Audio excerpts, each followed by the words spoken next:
So apa yang adik cerita hari ini adalah berdasarkan secara asas sajalah. So kalau tengok dekat poster pada hari ini kita tulis kat itu apps Faraid lah.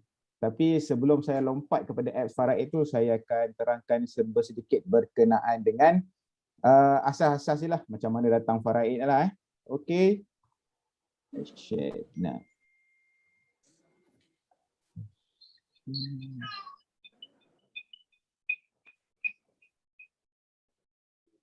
Okey, anda nampak di skrin?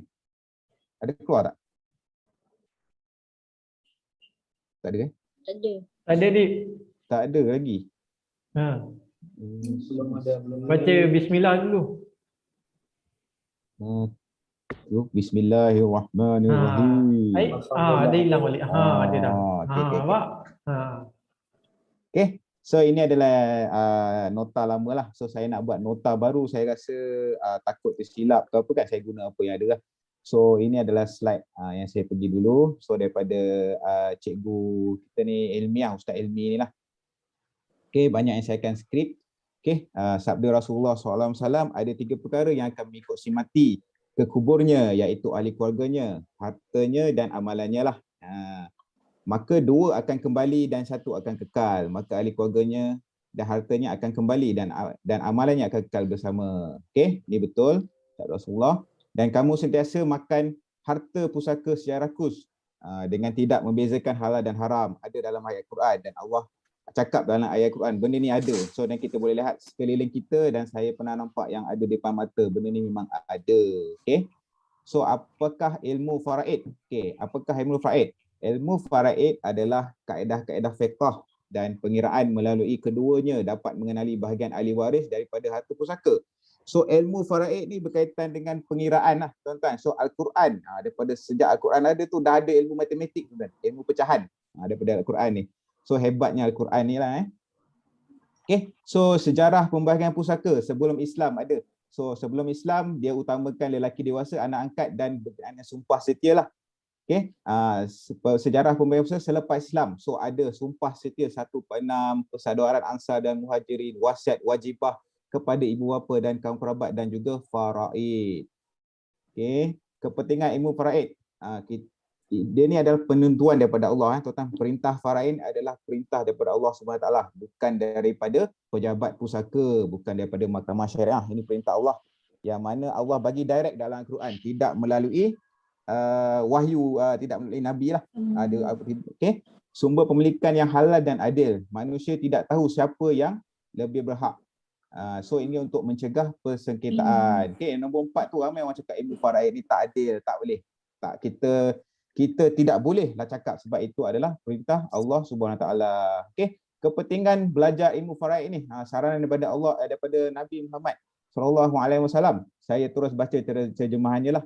Pelajarilah ilmu faraid serta ajarkanlah. Sesungguhnya ia setengah daripada ilmu dan ia akan dilupakan, dan sesungguhnya ia adalah ilmu yang akan pertama dicabut daripada umatku.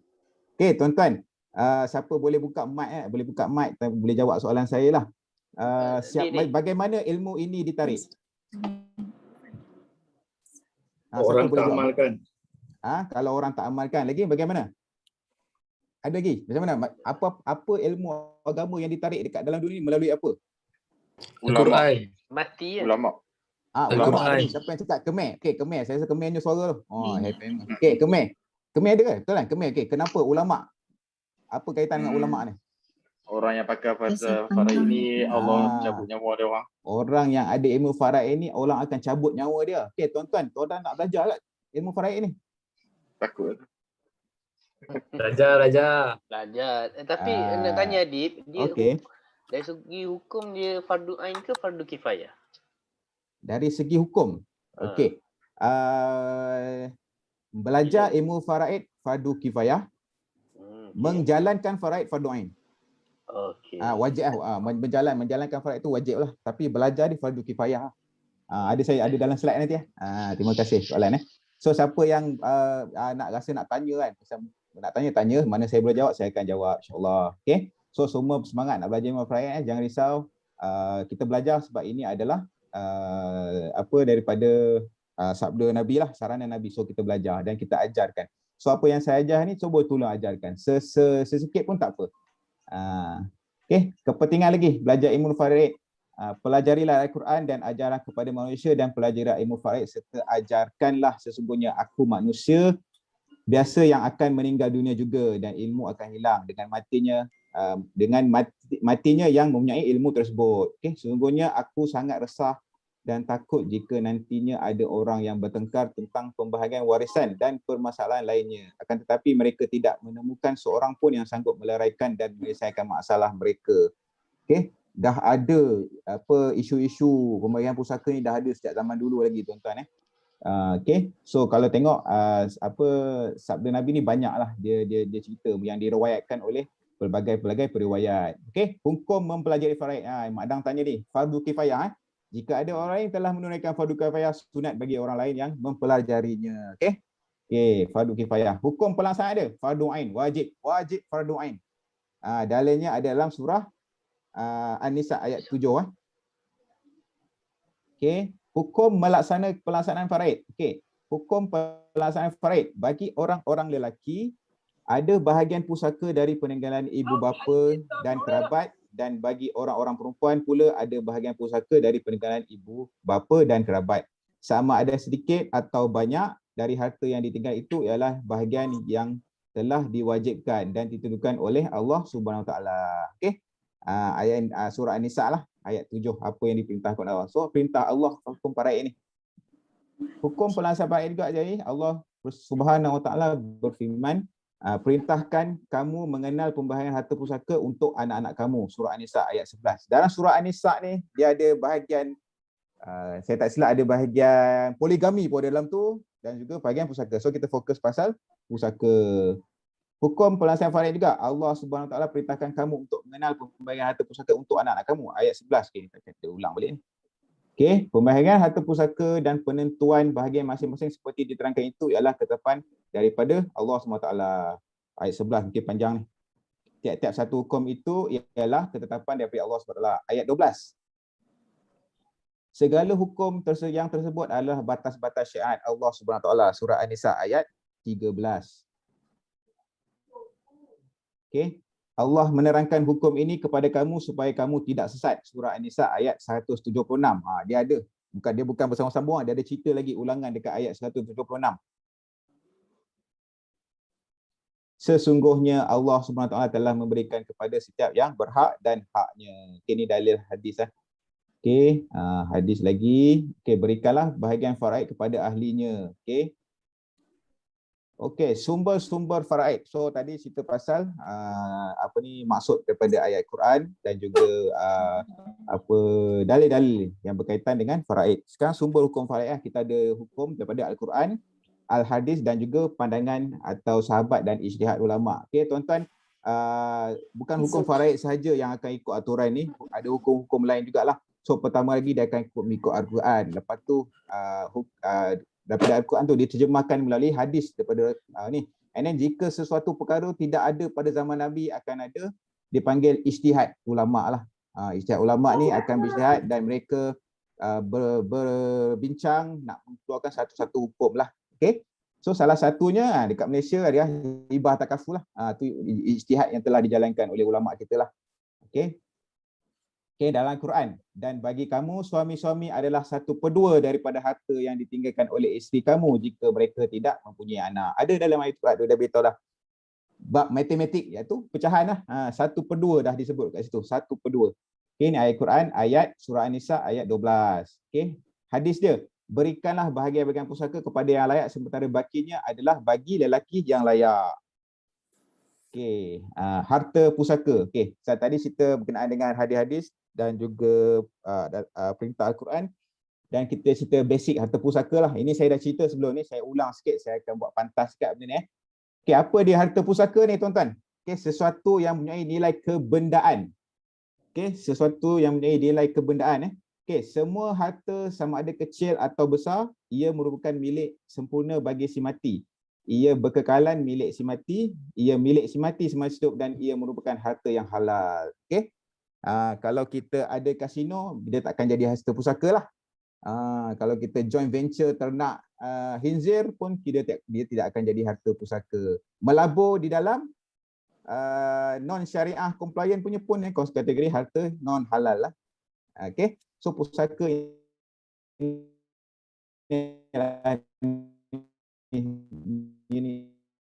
inilah harta pusaka lah. Contoh rubi, hasil pukat, bubu, dividen patuh syariah, sewa, untung niaga hasil kebun dan juga ladang. Okey, apa dia bukan harta pusaka? Saya cakap dia hasil judi, harta yang telah dihibahkan. Okey, kalau tuan-tuan ada hibahkan rumah semasa hidup, dia tak akan jadi pusaka tuan-tuan lah lepas tu. So harta yang telah dihibahkan. Hibah takaful juga tidak akan jadi harta pusaka. Okay, derma kematian. Okay, masa kematian tu ada orang derma. Itu bukan harta pusaka. Okay, so khairat, imbuhan, pampasan, pencen dan juga sok-sok. Ada orang tanya tu, pencen adalah pusaka? Bukan. Pencen ni wujud selepas mati baru ada. Okay, so sorry. Pencen adalah pencen semasa hidup kalau dia kumpul akan jadi pusaka lah. Tapi selepas mati ada wujud pencen terbitan tu tak akan jadi pusaka. Okay. Apa lagi bukan harta pusaka? Pampasan insurans konvensional. Okey, sebab apa insurans konvensional memang dah diwartakan. Bukan diwartakan. Dah diberitahu oleh Majlis Agama Islam setiap negeri, insurans konvensional adalah wang yang tidak patuh syariah dan tidak boleh difaraidkan, tidak boleh jadi pusaka dan tidak boleh dibahagikan kepada waris-waris. Okey. Okey, dividen bank konvensional pun tak boleh, saham tidak patuh syariah, dividen bank yang tidak patuh syariah dan juga dividen KWSP. Dividen KWSP. Masa ni mungkin masa tu tak ada yang syariah KWSPI betulkan saya yang syariah punya kan ada kan. Mungkin masa buat slide ni tak ada lah. Betul tak? Siapa yang di KWSP? KWSP sekarang dah ada syariah punya kan? Betul. Dah ada dah. Betul. Okey. Okay. Semua harta milik pewaris diambil kira walaupun ianya tidak mempunyai nilai yang besar pada pandangan biasa seperti pen, kopiah, selipar, kain batik lepas. Okay. So kita kena ambil tahu benda ni. Sebab harta sekecil-kecil jarum adalah harta dia lah. Tapi bila cerita kita berbincang antara waris, kita ada dia panggil budi bicara muafakat, takkanlah nak faraid sampai ke jarum kain batik lepas kan. Tapi kena tahu itu adalah harta si mati. Kalau berebut macam mana? Berebut. Macam berebut mesin kuku kan. Ni menapis air ni, elok ni boleh buat datang kat aku kan. Itu sebab bila berebut faraid lah. Okay, bila berebut faraid tu Allah dah perintahkan. Kalau berebut faraid, so tu perintah Allah. Nampak kecil je tu. Nampak kecil kan. Okay. Haram. Peringatan haram. Mengambilnya walaupun oleh ahli waris sendiri, melainkan dengan izin seluruh wali waris yang berhak mendapat harta pusaka. Dengan syarat dia, ahli waris tersebut akil balik, pandai menguruskan harta dan memberi izin secara selera. Okay, contohlah, ini selalu terjadi lah. Okay, si isteri kematian suami, dia beritahu dekat mak si mati tu lah, mak ni ada harta-harta arwah ni lah, ada rumah, ada kereta ni lah kan. Mak nak bagi bahagian mak tu nak bagi kat saya tak? Mak pun dengan murah hati bagi. Tak boleh macam tu Mak tu kena tahu depan mata dia hak dia. Kalau ada 100,000 mak dia kena tahu depan mata dia tu ada 100,000. Baru dia berfikir untuk turunkan serahkan faraid tu. Nampak? Memberi izin dengan sukarela tu. Sukarela Maknanya kena bagi dulu kat dia lah, baru boleh minta lagi. Bukan. At least dia tahu lah kalau nak bagi, cakap tanah semua nak kan. So beritahu ni mak, ni harta mak, bahagian mak 1/4. So 1/200 ke apa ni bahagian mak. 200,000 mak. Mak nak ambil ke mak nak bagi saya. So kat situ mak akan fikirlah. Tapi selalunya mak bila dah depan mata dia akan ambil dua kan. Biasalah. Cuba bayangkan lah. Cuma macam Emma jadi mak masa tu nanti kan. 100,000 depan mata dia akan ambil. Betul tak? Kan? Okay. So kita manusia. Okay. Okay. Perkara yang wajib ditunaikan sebelum pembahagian. Okay. Ni sibuk-sibuk nak bahagia tu tapi ada benda-benda yang tidak disettlekan. Pertama sekali, tuntutan harta secara langsung, menguruskan jenazah, melansaikan segala hutang, menunaikan wasiat si mati, dan akhir sekali faraid. Okey. Tuntutan terhadap harta pusaka secara langsung mengikut tertib. Pertama sekali zakat lah, cukup haul dan nisab tapi masih belum dikeluarkan lagi. Tuntutan terhadap harta pusaka secara langsung lagi, hamba yang melalukan jenayah. Okey, bayaran ganti rugi diambil daripada nilai hamba tersebut. Ini zaman kita tak ada. Okey, tuntutan terhadap harta pusaka secara langsung, seorang menggadaikan satu-satunya hartanya, tiada harta lain, kemudian meninggal dunia. Pemberi hutang berhak menuntut hutangnya atau menjual barang gadaian untuk mendapatkan semula wangnya. Empat tu, hutang tu akan tersangkut disebabkan benda-benda gini lah. Okey. Ada lagi, kos penempatan isteri yang beridah. Okey. Kita kena, kalau kan untuk bila perempuan yang idah ni dia tak boleh keluar rumah lah kan. Maknanya kena ada rumah lah untuk isteri-isteri ni. Okay, so kita boleh guna harta pusaka untuk settlekan benda ni. Faham tak? Okay, tak faham? Tak faham Siapa yang geleng saya nampak macam tak faham Okay. Sekiranya berlaku kematian, wanita dia dalam edah dia tak boleh keluar rumah selama berapa hari Siapa boleh jawab? 40. Berapa bulan? Dia 40 bulan. ikut head kan? Ikut beberapa kali period. 3. Beberapa kali period kan? Tiga kali suci. 3 tak silap. So kos penempatan isteri tu maknanya kita boleh ambil daripada harta pusaka lah untuk bagi isteri duduk. Ada situasi yang mana kalau duduk rumah sewa, penyewa boleh halau tak? Boleh lah kan? Sebab tak ada orang nak bayar duit sewa kan? Isteri tu tak ada duit, so boleh ambil sikit harta pusaka untuk bayar duit sewa. Tu macam tu, faham tak? Okay. Seseorang meminjam wang dan mati sebelum menggunakan wang tersebut, maka pemberi pinjam berhak mendapatkan wang semula. Okey. Ini bab hutang jugalah. Okey. Seseorang membeli barang secara berhutang dan mati dalam keadaan muflis, maka penjual barang itu terlebih berhak ke atas barang tersebut daripada pemiutang itu. Okey, dia beli kereta BMW berhutang lagi dan mati dalam keadaan muflis. So contoh gadai kat Maybank Maybank boleh ambil Okay, seseorang membeli barang dan mati sebelum membayarnya, maka penjual barang itu terlebih berhak ke atas barang. Ni bab hutang lagi. So memang hutang memang kena settlekan lah, dan pemberi hutang tu memang kena cari waris untuk selesaikan. Dan selain waris tak ada duit, kena cari harta pusaka si mati tu lah untuk gunakan untuk selesaikan hutang. So bila mati, hutang dulu kena, kita settle ikut list tadi lah. Lepas tu kos urus jenazah. Boleh gunakan harta si mati kalau misalnya tak ada. Tapi dalam zaman sekarang kita dah banyak ada khairat kematian. Khairat kematian pun kena guna duit sendiri juga kan. Banyak prosedur, kadang-kadang ada borang lah kena isi berjela-jela dekat taman tu kan. Okay, ia dilakukan mengikut adat setempat tanpa membazir dan terlalu berjimat. Kos pengurusan jenazah isteri dan anak dalam tanggungan ditanggung oleh suaminya walaupun isteri kaya. Dengar tu wahai lelaki. Okay, tanggungjawab besar Okay, kos urus jenazah. Ni kos jenazah biasalah, kain kapan, keranda, upah kan, memandikan, menggali kubur. Ini orang Islam tuan-tuan pernah buat financial calculation untuk orang Cina tak? Berapa kos urus jenazah orang Cina? Setakat ni saya dapat rekod dekat orang Cina lah, saya dapat. 10,000. 100,000 50,000. Ada yang makan Rakyat 100,000. biasa. Okay. So ini kos urus jenazah. Lagi jika harta tidak mencukupi, maka tanggungjawab dibebani kepada orang yang wajib memberi nafkah, Baitulmal, orang Islam yang kaya. Tidak termasuk urus jenazah adalah sagu hati solat jenazah, pendiri tahlil. Ini dah jadi macam budaya dulu lah. Orang datang tahlil dapat duit. Dapat apa lagi, dia panggil nasi ambang bawa balik macam tu. Orang Jawa lah.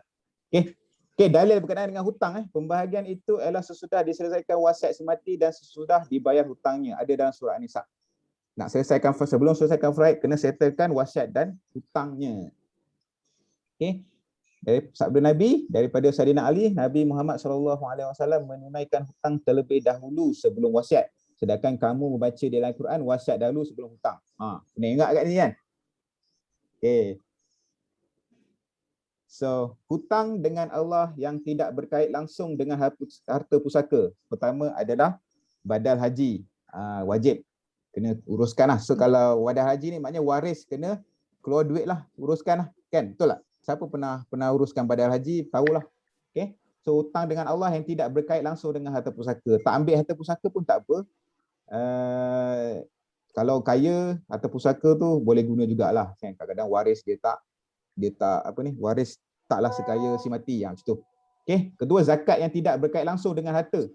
Apakah zakat yang tidak berkait langsung dengan harta?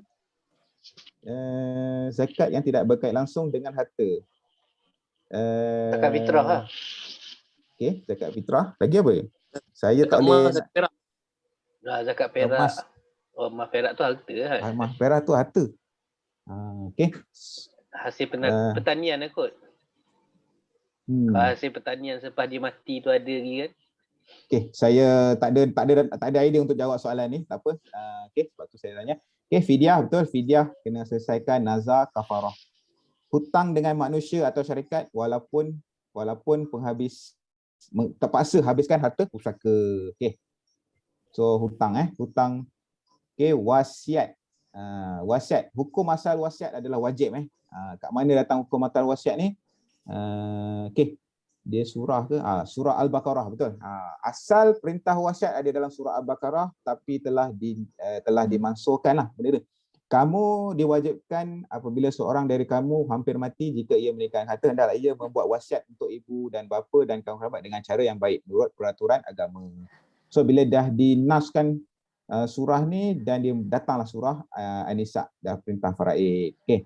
Kemudian menjadi sunat setelah ayat ini ayat faraid diturunkan. Okay. Dia menjadi sunat. Haram dan tidak boleh dilaksanakan perkara haram atau mencemarkan akhlak, menyusahkan ahli waris atau menghalang hak faraid mereka. Okey, dalil haram wasiat. Okey, wasiat tersebut hendaknya tidak mendatangkan mudarat kepada waris-waris. Okey, contoh-contoh banyaklah wasiat-wasiat yang boleh kategori haram. Okey, so antaranya adalah wasiat untuk harta-harta macam ni mewasiatkan harta-harta yang haram kepada si waris. Macam tu lah. Okay, ada lagi wasiat-wasiat haram yang macam tak logik kan. Saya tak ada, contoh dia tak ada. Saya tak ada simpan contoh dia. Okey, lelaki ni dalil haram lagi, lelaki dan wanita yang mentaati perintah Allah Subhanahu Wa Taala selama 60 tahun, kemudian ketika didatangkan ajal, mereka berwasiat dengan wasiat yang menyusahkan, memudaratkan waris, maka Allah meletakkan mereka ke dalam neraka. Memang tak boleh. Saya kalau wasiat memudaratkan waris ni kita boleh fikir kot. Bila kita contoh wasiat memudaratkan waris. Sekiranya aku mati, aku nak kau pergi ke hutan, kau cari perempuan ni sekian. Macam tu lah. Tu memudaratkan wasiat tu lah. Contoh-contoh yang memudaratkan waris. Okey, syarat wasiat secara dengan sukarela tidak diwasiatkan kepada ahli waris. Nampak ni. Tidak diwasiatkan kepada ahli waris. Sesungguhnya Allah telah berikan bahagian kepada setiap yang berhak akan haknya kecuali tiada wasiat untuk waris. Ini riwayat At-Tirmizhi. Tu datangnya wasiat bukan untuk waris. Kecuali wasiat 1/3 kepada bukan waris. Nanti ada bab wasiat 1/3. Okey, ini ya syarat-syarat wasiat. Tidak lebih 1/3 daripada harta pusaka bersih setelah ditolak hutang. So maknanya waris ada berhak 2/3 dibahagikan secara faraid dan 1/3 dan dibahagikan ikut wasiat kepada bukan waris. Contohnya anak angkat, nak dibagikan kepada anak yatim. Okay, so nanti bab waris kita cerita sikit siapa waris-waris kita. Okay, faraid. Okay, perjalanan harta pusaka harta pusaka, lepas tu kita tuntut harta pusaka kan. And then jenazah diuruskan, selesaikan hutang, wasiat dan harta itu akan dibagi secara faraid. Kenapa harta pusaka, hutang pusaka tu dia ada kat depan? Sebab proses dia sangatlah makan masa. So apabila dah settle wasiat dan nak bagi faraid tu, masa tu akan ada, masa dah dapat surat pentadbiran ataupun grant of probate dah. Masa tu dah akan untuk bagi faraid ataupun pincang secara muafakat. Okey. Sebab kita layak pusaka Okey. Pertama sekali pernikahan. Okey. So sekiranya kita masih berkahwin, pasangan layak menerima pusaka kita, dan sekiranya bercerai tidak layak. Okey. Okey. Surah An-Nisa ayat 12 tadi, sah di sisi syarak walaupun tidak bersetubuh. Boleh mempusakai dalam iddah talak raj'i sahaja. Yang bawah tu saya nak uraikan tak boleh tak boleh nak detail. Okey. So ni pernikahan. Sebab-sebab mendapat pusaka, keturunan. Okey, nasab tuan-tuan. Kalau kahwin banyak kali so tak amat dia lelaki, perempuan, keturunan kita tu, nasab kita tu tetap layak mendapat pusaka. Okey, so si A dan B berkahwin, bercerai. Atau B kahwin C, C kahwin dengan D. Anak-anak hasil daripada perkahwinan tadi tu layak mendapat pusaka walaupun sudah berpisah mak ayah dia. Okey, nasab dia panggil Surah An-Nisa ayat 11, 12, 176. Pertairan dia golongan atas, bawah, tepi dan tengah. Bukan keturunan seperti anak angkat, anak tiri dan lain-lain. Okey, sebab-sebab mendapat pusaka. Pertama, walak lah, pembiasaan apa dan mahum. Sabda Rasulullah SAW adalah harta daging darah daging keturunan. Okey, mendapat harta secara asobah bin nafsi. So asobah bin nafsi ni asobah baki daripada dia punya keturunan tu lah. Okey. Lagi-lagi baitul mal, okey. Apabila seorang meninggal dunia tiada ahli waris daripada 3 sebab sebelum ni. Pertama daripada waris, lepas tu daripada asobah tak dapat juga, so dia akan pergi ke baitul mal. Aku adalah waris bagi setiap yang tiada waris. Okey. So baitul mal Okey, syarat-syarat faraid. Pertama, matinya pewaris lah. So masa hidup memang tak boleh bagi faraid lah tuan-tuan So pernah kita dengar dekat ahli parlimen ke apa kan, kita bagi undi ikut faraid. Okey, salah tu sebenarnya So bila faraid ni nak bagi dia kena mati dulu. Secara hakikinya 2 orang saksi dibuktikan lah. Okey. Secara hukum ditentukan oleh mahkamah. Secara takyiri janin mati dalam kandungan sebab jenayah. Okey, ni ada bab lain lah.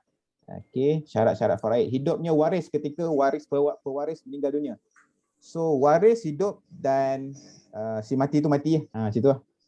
Secara hakiki dapat dilihat nyata atau keterangan diterima secara syarak. Secara takyiri janin dalam kandungan. Ini cimbak lain juga. Tiada perkara yang mencegah daripada menerima pusaka. Okey.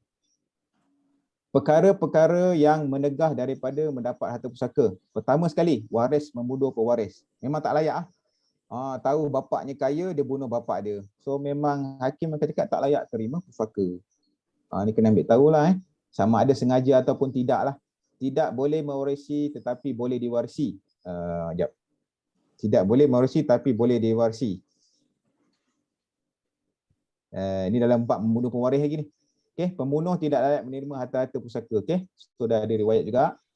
Lagi kedua, berlainan agama atau murtad. So contoh macam Abid Leo lah So masa sebelum mak ayah dia masuk Islam, so mak ayah dia tak layak terima pusaka dia kalau Abid Leo meninggal. Okey, contoh So berlainan agama atau murtad tidak layak mewarisi. Tidak boleh mewarisi dan diwarisi. Okey. Seorang muslim tidak boleh mewariskan pusaka orang kafir dan orang kafir tidak boleh mewarisi pusaka orang muslim. Perkara yang menegah daripada mendapat harta pusaka.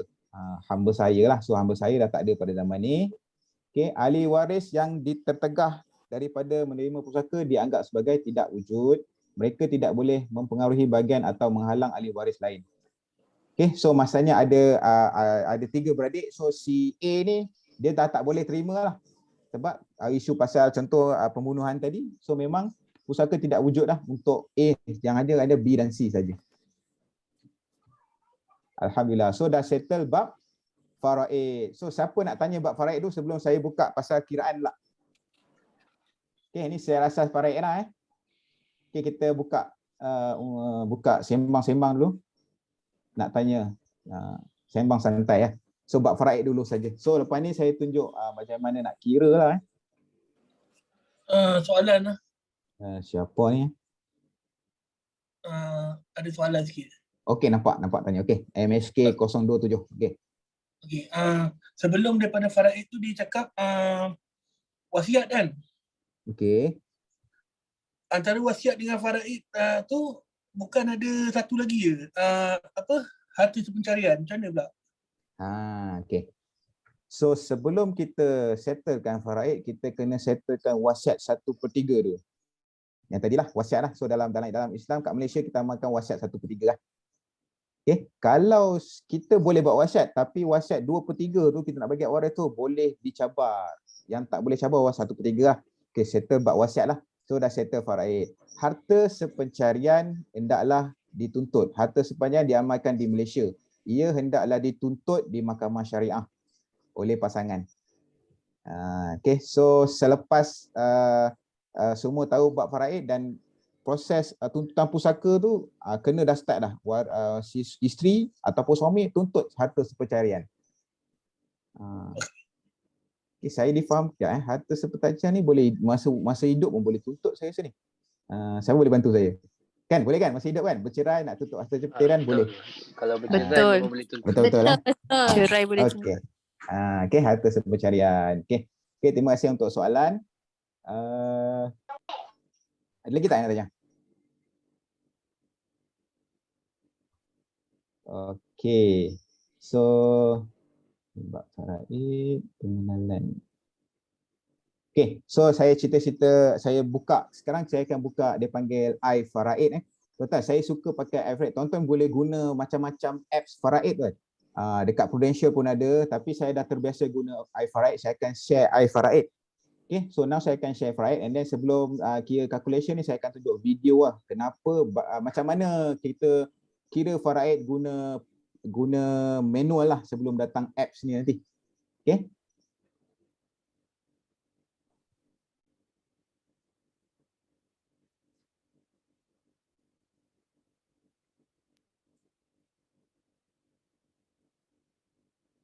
Okay, saya ulang lagi sekali. Ini adalah apps iFaraid ni.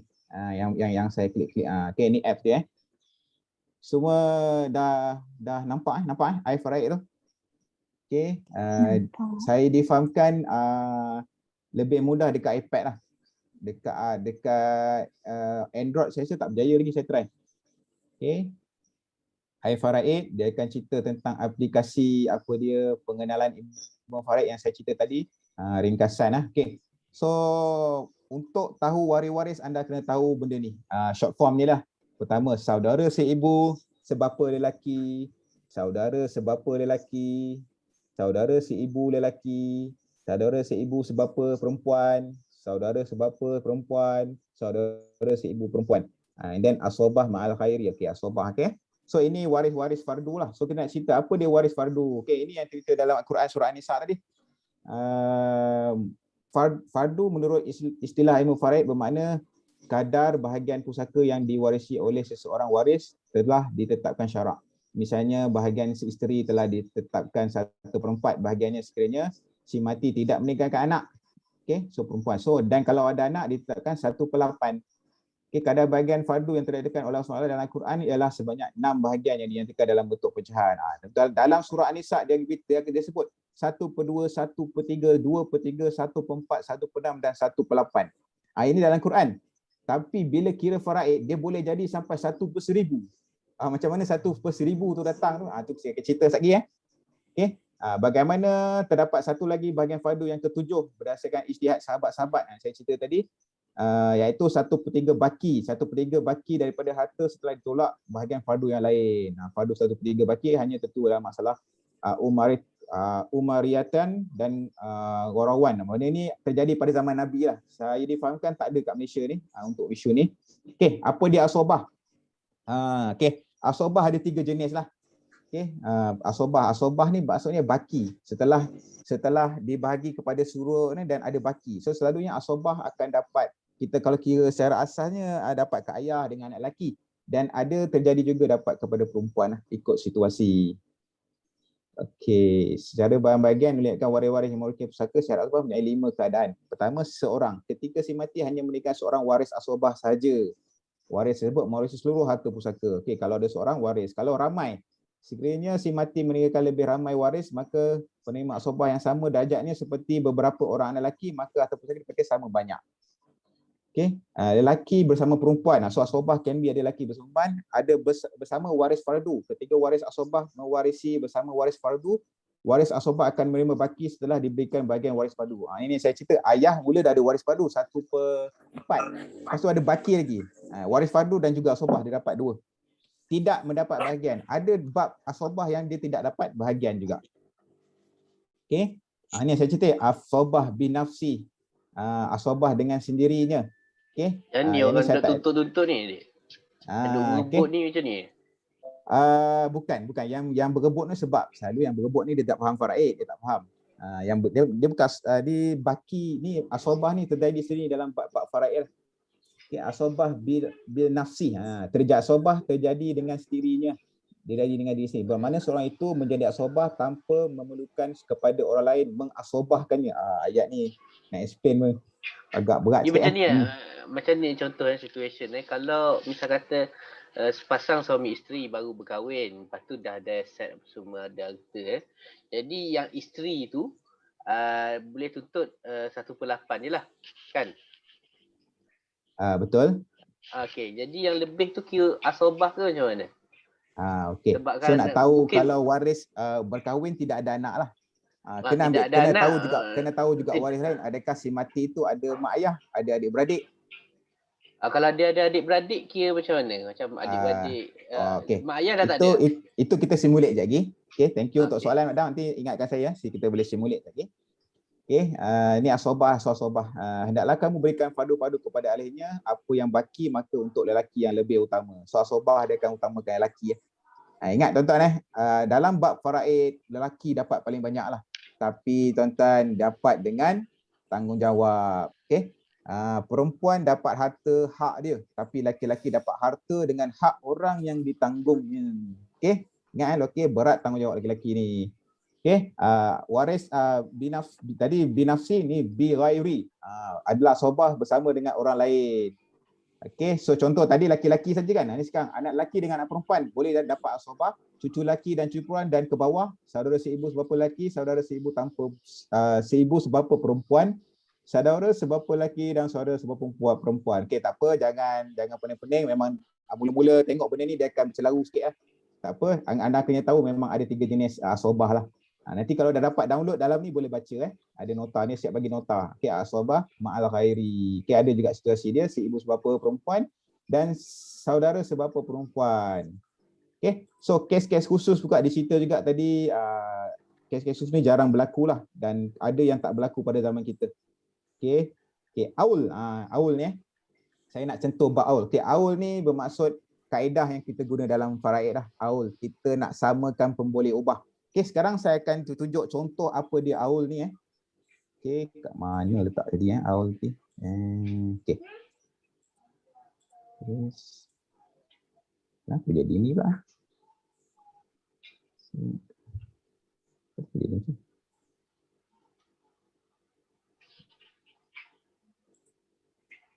ni? Okay. Ini sahabat kita dia ceritakan sikit lah. Okay, berkenaan dengan kita buat santai faraid ya.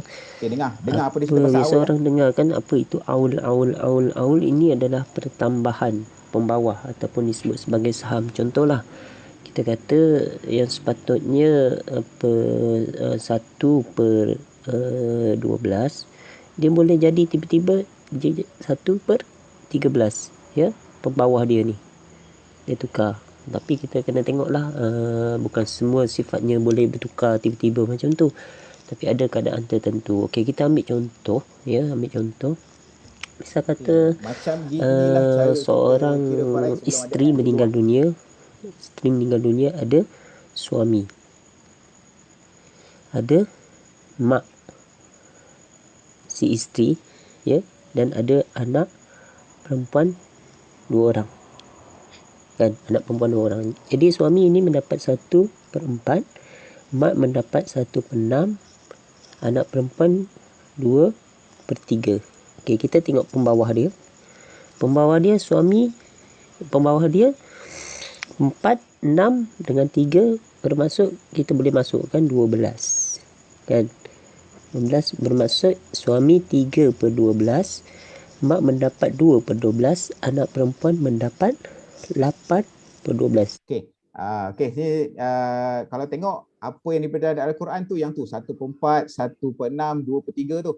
Tapi kita nak masuk dalam pengiraan, kita panggil asal masalah dalam bab awal ni, kita nak samakan pemboleh ubah bawah tu lah.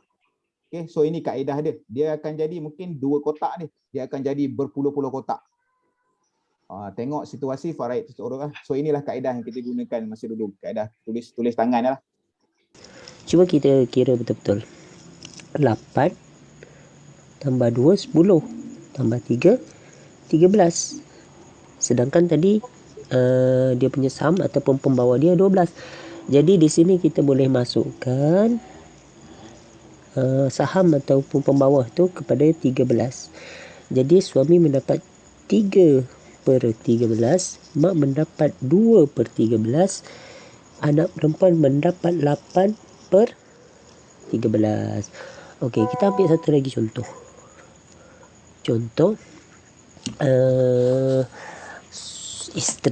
Suami meninggal, ada isteri, okay, ada ayah, ada mak, ada 2 anak perempuan.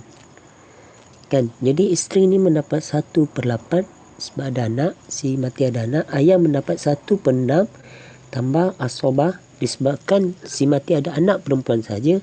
Mak mendapat 1/6. Ya, manakala anak perempuan dapat 2/3.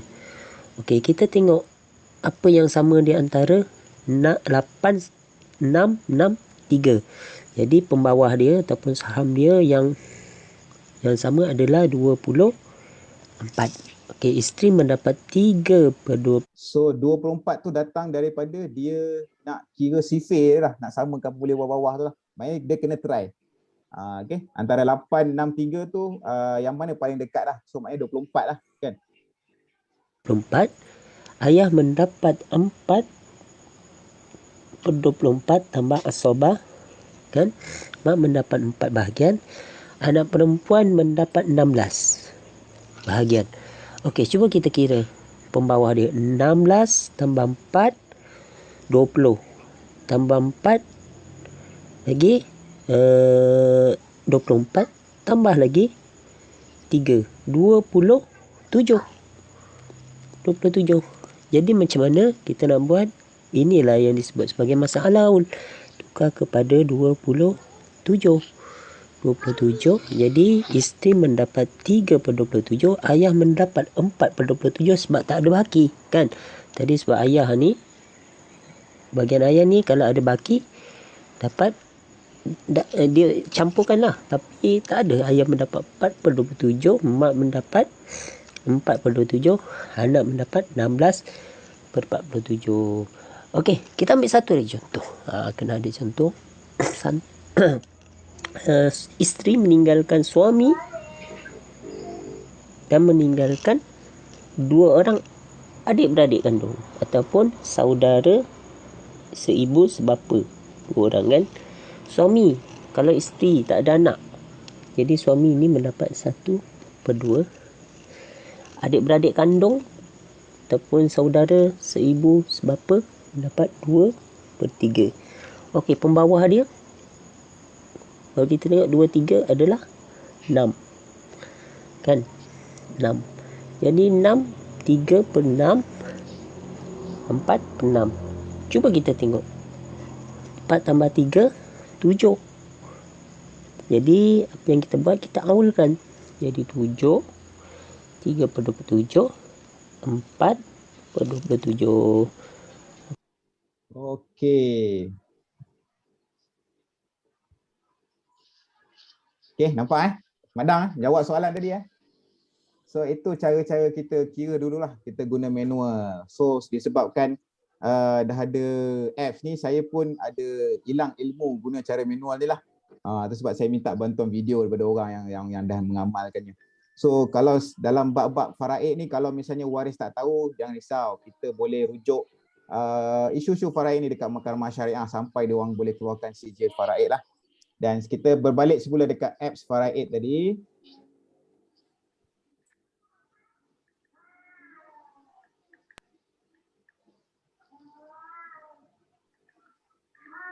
Okey, ni Talim lah, ni isu munasat pindah aku batal. Okey, tak apa. So senarai waris. So bila kita masuk bab nak masukkan data-data faraid orang si mati tu, so kita tengok secara asas lah selalu kalau lelaki lah. Okey, lelaki kita klik lah lelaki, and then dia ada isteri 1, and then dia ada ayah masih ada, mak masih ada, dia ada anak lelaki 2, anak perempuan 2. Ni selalu yang kita nampak sekeliling kita lah. Okey, kita kira juga dia ada adik-beradik lelaki dan adik-beradik perempuan. Okey. Saudara lelaki seibu sebapa lah. So maknanya dia tak ada perpisahan mak ayah dia lah. So adik-beradik dia ada lelaki-lelaki ada 3, adik perempuan dia ada pun 3. So bila dah masuk ke waris-waris yang berkaitan, kita terus pokok waris. Terus dia keluar pokok dia. Ini mudahnya apps ni.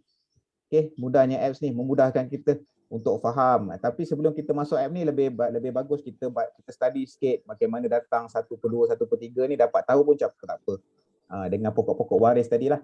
So kalau tengok tadi si mati tu dia tinggalkan isteri. Kan nampak tadi daripada 1/8 tu dia jadi 100 dari 18/144 dah. So maknanya dia ada kira banyak kali ya tadi. Tadi baru kira 2 layer kan. Mungkin dia ke 3-4 layer. Okey, dalam situasi ni waris-waris dia adalah yang ada pecahan tu.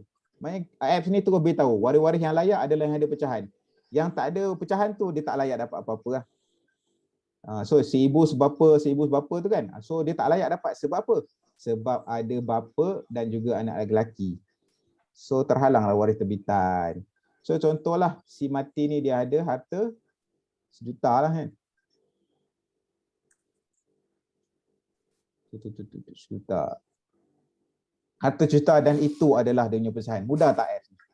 Kau tak kena kira daripada 24 lah tu, nak cari 144 lagi, nak cari 144 lagi sampai dapat 24/144 lah.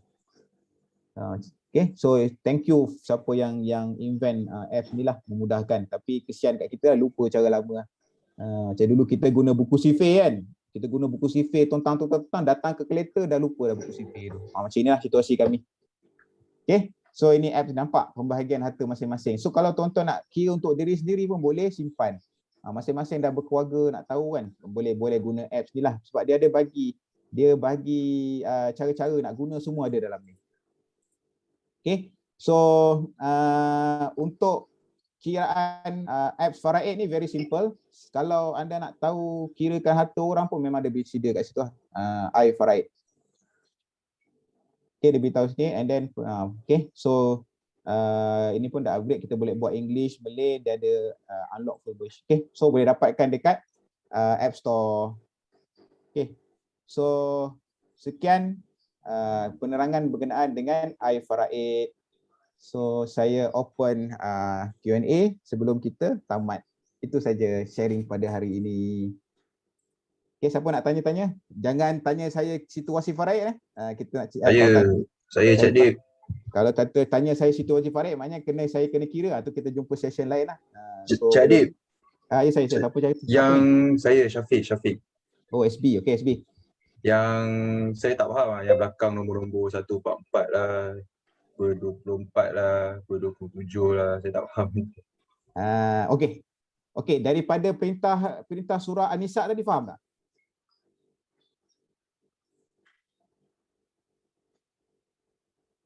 Yang 176 bagai tu.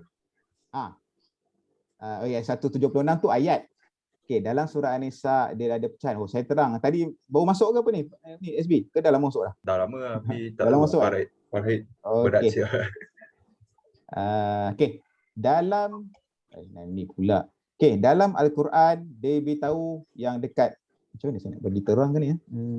Kalau saya tekan ni tak ada keluar pula. Okey, 1/6, 1/8, 1/6 tu dan asobah. Itu adalah perintah Allah Subhanahu Wa Taala dalam surah An-Nisa. Okey, nampak tak? SB. Kan? 1/6, 1/8, 1/6 dengan asobah itu perintah. Tapi apabila masuk dalam kiraan matematik Faraid, kita kena samakan pemboleh ubah bawah. Kita panggil asal masalah lah. So asal masalahnya tujuannya nak bagi samakan pemboleh ubah bawah yang mana baru dapat hak masing-masing punya nilai yang sebenar. Tu sebab kita kena kira tu. 1/6, kita try dengan 24, still tak sama juga. Try 1/44, 1/4 baru dah sama. Dan keluarlah nilai dia tu. Tak nampak skrin. Oh, tak nampak skrin? Aku dah cakap. Tak nampak skrin. Patutlah SB pening-pening. Okay. Saya ulang balik. Terima kasih. Tolong tegur kalau saya tertinggal ke apa kan. Okay, nampak skrin sekarang? Nampak. Okay. SB SB nampak 1/6, 1/8, 1/6 dengan asobah tu. Belah Nampak. kiri. Itu perintah Allah SWT dalam surah An-Nisa. So dalam matematik, so kita ada kiraan dia yang dalam Al-Quran tak ada kira ni. 1/4, 1/4 tak ada. Ini adalah kita punya alim ulama yang berbincang, dia bincang cara-cara dia lah. So cara-cara. So kalau kita mengira dengan Al-Quran saja, memang akan sesat dah. Betul tak? That's why belajar Al-Quran kita kena ada belajar juga bab hadis. Yang mana ada penerangan oleh Nabi dan juga alim ulama atau apa tabi'in yang cerita pasal hukum ni, diterjemahkan. Itu datang ni hukum faraid ni. So tujuan nombor-nombor belakang ni adalah tujuan dia nak samakan pemboleh ubah bawah tu. Dia panggil asal masalah kiraan dia. Okey, menjawab soalan SB ya. Macam mana nak keluar benda ni? Tu kena session lama sikit lah. Yes. So saya dah hilang skill nak kira benda-benda tu. So ada sebab ada apps ni lah. Okay, clear tak SB? Okay, Cik Dip. Thank you. Okay, thank you very much. Okay, ada lagi tak soalan? Boleh terus tanyalah. Kita nak bertanya apa-apa. Mungkin topik ni agak berat sikit lah. So pelan-pelan lah kita hadam. Okay. Ada lagi baru masuk. Okay, ada nak tanya lagi? Ke dekat serangan chat ada yang tanya tak? App apa tu? Okay. Faraid special. Okay. Tak ada soalan 1, 2, 3. Okay. Itu saja. Terima kasih pada yang